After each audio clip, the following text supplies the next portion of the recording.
Mutation start होगी 3 second बाद। Start. टीकाकरण की धीमी रफ्तार गंभीर चिंता की बात है। महामारी पर काबू पाने के लिए जांच, इलाज और संपर्कों का पता लगाने से भी ज़्यादा टीकाकरण को सबसे महत्वपूर्ण उपाय माना गया, लेकिन इस काम में ही सबसे ज़्यादा मुश्किलें आ रही है। समय से टीकों की आपूर्ति नहीं होने से कई राज्यों को अपने यहाँ टीकाकरण केंद्र बंद करने को मजबूर होना पड़ रहा है। कई राज्यों के स्वास्थ्य मंत्री टीकों के लिए गुहार लगा रहे हैं। यह बिल्कुल वैसी स्थिति बन गई है जैसे पिछले दिनों ऑक्सीजन संकट के दौरान देखने को मिली थी। गौरतलब है कि महामारी जिस प्रकृति की है, उसे देखते हुए जल्द से जल्द सबको टीके चाहिए। हालांकि केंद्र सरकार के दावों में कहीं कोई कमी नहीं है। सरकार लगातार कह रही है कि टीके पर्याप्त हैं, राज्यों को पर्याप्त आपूर्ति हो रही है और इसी साल के अंत तक देश की बड़ी आबादी का टीकाकरण कर दिया जाएगा। अगर ऐसा है तो फिर क्यों राज्यों को टीकाकरण केंद्र बंद करने पड़ रहे हैं? अगर राज्यों के पास टीका ही नहीं होगा और 2-3 दिन के भंडार पर यह अभियान चलेगा तो कैसे टीकाकरण का लक्ष्य पूरा होगा, यह समझ से परे है। पैरा। इसमें कोई संदेह नहीं कि टीकाकरण अभियान को लेकर कई संकटों से दो चार होना पड़ रहा है। इसके लिए पूरे तौर पर केंद्र सरकार ही जिम्मेदार दिखती है। देश में टीकाकरण की नीति और उस पर अमल तक के मामले में आए दिन जिस तरह के फैसले देखने को मिल रहे हैं, उससे लगता है कि इस मिशन की तैयारियों में भारी खामियां रही। टीका निर्माता कंपनियों की कमी, उनका रुख, उत्पादन क्षमता, कीमत को लेकर मोल भाव के हालात जैसे तमाम कारण हैं जो इस अभियान में बाधा बने। टीकों की खरीद और मोल भाव को लेकर राज्यों को अलग जूझना पड़ रहा है, जबकि पिछले 1 साल से सरकार को यह पता था कि आने वाले वक्त देश में बड़ा टीका अभियान चलाना पड़ेगा, लेकिन टीका आ जाने के बाद भी सरकार देश की जरूरत के मुताबिक इनका उत्पादन सुनिश्चित नहीं कर पाई। पैरा।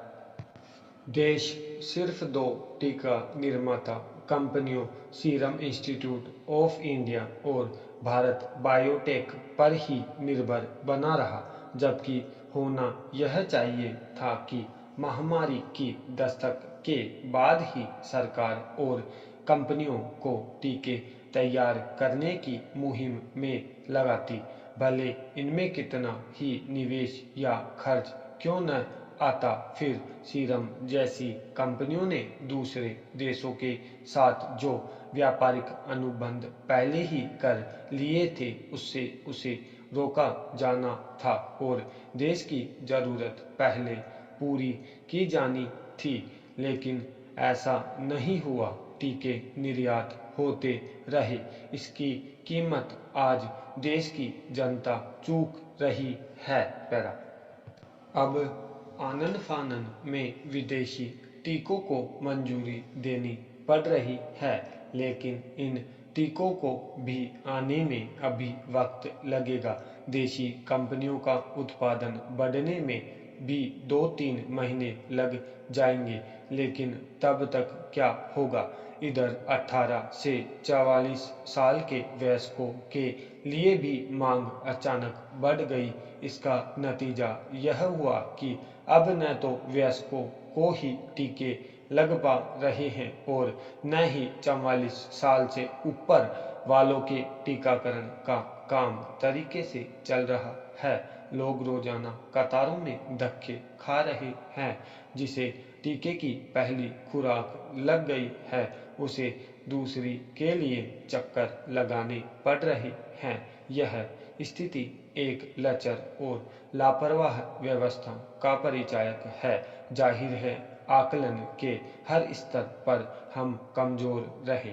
क्या ऐसे में साल के अंत तक टीकाकरण का लक्ष्य हासिल हो पाएगा? पैरा महाराष्ट्र के गढ़चिरौली में हुई ताजा नक्सली मुठभेड़ से एक बार फिर यह सवाल गाड़ा हुआ है कि तमाम प्रयासों के बावजूद आखिर सरकारें इस समस्या से पार पाने में क्यों विफल साबित होती है।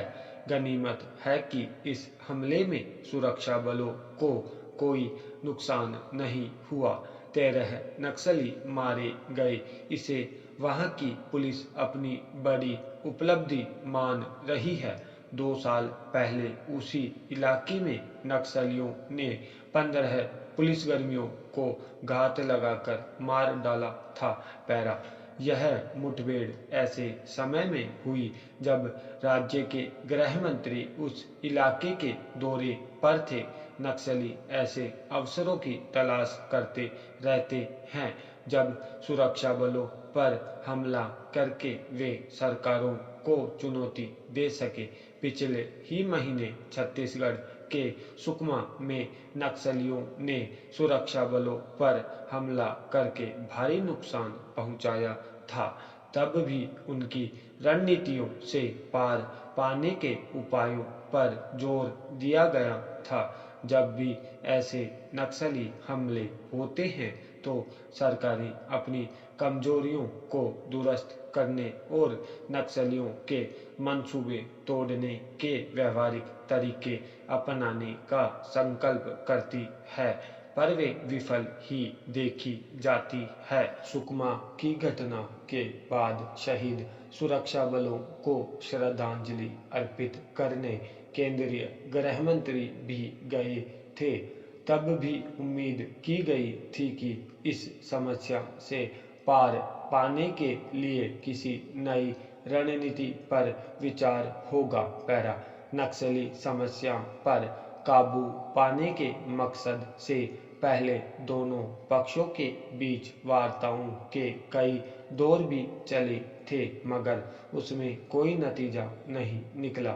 फिर सरकारों ने उन्हें हथियार के बल पर रोकने की रणनीति बनाई। अब कई सालों से बातचीत की कोई पहल भी नहीं होती। अनेक अंचलों में नक्सलियों के सफाये के लिए व्यापक अभियान चलाए गए। दावे किए गए कि अब उनकी कमर टूट चुकी है और वे फिर से सिर नहीं उठा सकेंगे, मगर वे दावे सच साबित नहीं हुए। नक्सली मुख्य रूप से देश के आदिवासी बहुल इलाकों में सक्रिय हैं और वे स्थानीय लोगों को इस तर्क पर अपने समर्थन में जोड़ लेते हैं कि सरकारें उनके जल, जंगल और जमीन पर कब्जा करना चाहती है। इस तरह उनका नैसर्गिक जीवन प्रभावित होगा। यह बात पूरी तरह गलत भी नहीं है। पैरा कई जगह सरकारी खनिज और कल कारखानों के लिए आदिवासी इलाकों की जमीन जबरन अधिग्रहित करने का प्रयास भी करती देखी गई है। इससे उनमें स्वाभाविक रूप से असंतोष पनपा है। हालांकि आदिवासियों को समाज की मुख्य धारा से जोड़ने, उनके शिक्षा, स्वास्थ्य, रोजगार आदि के लिए योजनाएं चलाने और उनमें पनपी नाराजगी को दूर करने के भी प्रयास हुए हैं, मगर उन पर नक्सलियों का प्रभाव ही गहरा नजर आता है।